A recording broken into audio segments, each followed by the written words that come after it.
Hello everyone, आपका स्वागत है प्रिया अफसाना मोरालिटी चैनल पर, जहां आप सीखते हैं English spoken basic with grammar और साइंस के इम्पॉर्टेंट टॉपिक्स। तो हम कर रहे थे टेंस वैसे भी बहुत इंपॉर्टेंट है। आप किसी भी क्लास में हो, फर्स्ट क्लास से लेकर 10th क्लास तक आपके टेंसेस हमेशा आते हैं। अगर आप किसी कॉम्पिटिटिव एग्जाम की तैयारी कर रहे हैं तो भी टेंस आते हैं, और अगर आपको गुड स्पीकर बनना है तो सबसे पहले आपको टेंस आने चाहिए।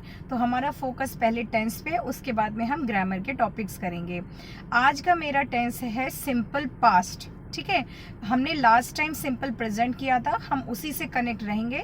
तो आज का टॉपिक है सिंपल पास्ट। अगर आप स्टूडेंट्स हैं, अगर आपको आदत है लिखने की तो आप लिख सकते हैं, लेकिन मुझे लगता है एक गुड स्पीकर बनने के लिए पहले सुनना ज़्यादा ज़रूरी होता है। तो आप पहले ध्यान से सुन लें और उसको रिपीट कर करके सुने और बोलने की कोशिश करें, तो आपकी स्पोकन इम्प्रूव होगी। पहले हम रूल्स की बात करेंगे, फिर हम बोलने की प्रैक्टिस करेंगे। सिंपल पास्ट में क्या होता है, आपको वर्ब की सेकेंड फॉर्म्स आनी ज़रूरी होती हैं। तो यहाँ पे क्या होगा, सबसे पहले सब्जेक्ट होगा। सब्जेक्ट कौन होता है, वाक्य में या सेंटेंस में जिसकी बात हम करते हैं वो सब्जेक्ट होता है, चाहे वो कोई नाउन है या कोई प्रोनाउन है। नाउन का मतलब किसी चीज का नाम, प्रोनाउन का मतलब अगर वो लड़का है तो ही, अगर कोई लड़की है तो शी, कोई चीज है, वस्तु है तो क्या आएगा, इट आएगा, एक से ज्यादा है तो दे आएगा। तो प्लीज ग्रामर की बुक हमेशा एक रखा करें अगर आपकी इंग्लिश बहुत ज्यादा पुअर है, क्योंकि आपको बेसिक सपोर्ट बहुत ज्यादा जरूरत होती है। तो सबसे पहले हम रूल देखेंगे। सब्जेक्ट के साथ में आपको अफर्मेटिव टेंस में, अफर्मेटिव का मतलब क्या होता है, सिंपल सेंटेंस जिसमें ना तो कोई नॉट है ना ही कोई क्वेश्चन है, यानी कि कोई नहीं की बात नहीं हो रही है, ना ही कोई प्रश्न पूछा जा रहा है। सिंपल सा, जैसे मैं हंसती हूं तो मैं हंस रही हूं, ऐसे सेंटेंस क्या होते हैं, अफर्मेटिव। ठीक है, अफर्मेटिव होते हैं, इसलिए हम पहले उनके रूल पढ़ेंगे। सभी सब्जेक्ट के साथ में आपको वर्ब की सेकेंड फॉर्म यूज करनी है, कोई हेल्पिंग वर्ब नहीं है। ठीक है, जैसे मैं जाती थी। अब आपको पता कैसे चलेगा कि ये सिंपल पास्ट है, तो उससे पहले हिंदी में नॉर्थ इंडियन वाली बात करते हैं। जब भी हम हिंदी में बोलते हैं मैं हंसता था या मैं रोता था या मैं खाता था, जो भी आपकी हैबिट थी यानी कि पास्ट में थी अब नहीं है, वो होती है सिंपल पास्ट। ठीक है, उसी के रूल हम लर्न करते हैं। तो सबसे पहले अगर एक सिंपल से सेंटेंस बनाते हैं, मैं जाती थी। ठीक है, अब नहीं जाती हूं, अगर जाती हूं तो वो दूसरा रूल है।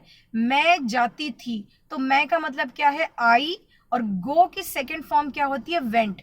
सिंपल सी बात है, मैं जाती थी, आई वेंट। आप जाते थे, यू वेंट। वह जाता था, एक लड़का है, ही वेंट। ये सिंपल प्रेजेंट से ज्यादा सिंपल होते हैं। क्यों? क्योंकि इनमें सभी सब्जेक्ट के साथ में वर्ब की सेकेंड फॉर्म आती है।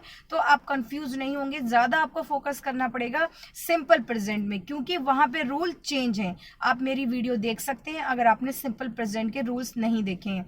तो चलिए हम इसमें 4 का फॉर्मूला यूज करते हैं, चारों ही हिंदी में सेंटेंस बनाएंगे, फिर हम उसको ईजिली कन्वर्ट करेंगे।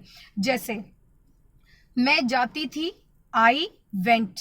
मैं नहीं जाती थी, तो आपको क्या रूल यूज करना है, यहां पे डिड नॉट लगाना है और वर्ब की फर्स्ट फॉर्म आ जाएगी। ठीक है, सब्जेक्ट वही है, नहीं जाती थी, डिड नॉट, और वर्ब की फर्स्ट फॉर्म आ जाएगी। जो भी आप काम करते हैं उसको हम वर्ब बोलते हैं। ठीक है, जैसे मैं नहीं जाती थी, I did not go. Simple. क्या मैं जाती थी, तो हम डिड को आगे ले आएंगे, did I go question mark. ठीक है, हम ध्यान रखिए आपको सिर्फ अफर्मेटिव में ही सेकेंड फॉर्म का यूज करना है। नेगेटिव में, इंटेरोगेटिव सेंटेंसेस में आपको फर्स्ट फॉर्म यूज करना है। क्लियर? अब इंटेरोगेटिव विद नेगेटिव, क्या मैं नहीं जाती थी, यानी कि क्वेश्चन भी आ जाए और नॉट भी आ जाए, तो did I not go question mark. ठीक है, अब हिंदी में बना के कन्वर्ट करेंगे, फिर हम जल्दी प्रैक्टिस करेंगे। वह जाता था, ही वेंट, वो नहीं जाता था, ही डिड नॉट गो। क्या वह जाता था? Did he go question mark. क्या वह नहीं जाता था? Did he not go question mark. तो आप इस तरीके से कोई भी सब्जेक्ट रख के 4-4 के सेंटेंस बनाएं। आप हिंदी से इंग्लिश में कन्वर्ट करें, कैसे भी कर सकते हैं, डिपेंड है आपकी इंग्लिश कैसी है। हाँ, ग्रामर आना बहुत ज़रूरी है, इसीलिए मैं आपको रूल्स बताती हूँ। बहुत से लोग सोचते हैं कि नहीं नहीं हम एकेडमी जाएंगे, वहाँ जाएंगे, तो देखिए रूल के बिना तो आप कुछ नहीं सीख सकते। रूल आना ज़रूरी है, तभी आपको पता चलेगा कि सेकेंड फॉर्म कहाँ लगनी है और कहाँ पे फर्स्ट फॉर्म लगनी है। तो चलिए दूसरा हम सब्जेक्ट यूज करते हैं।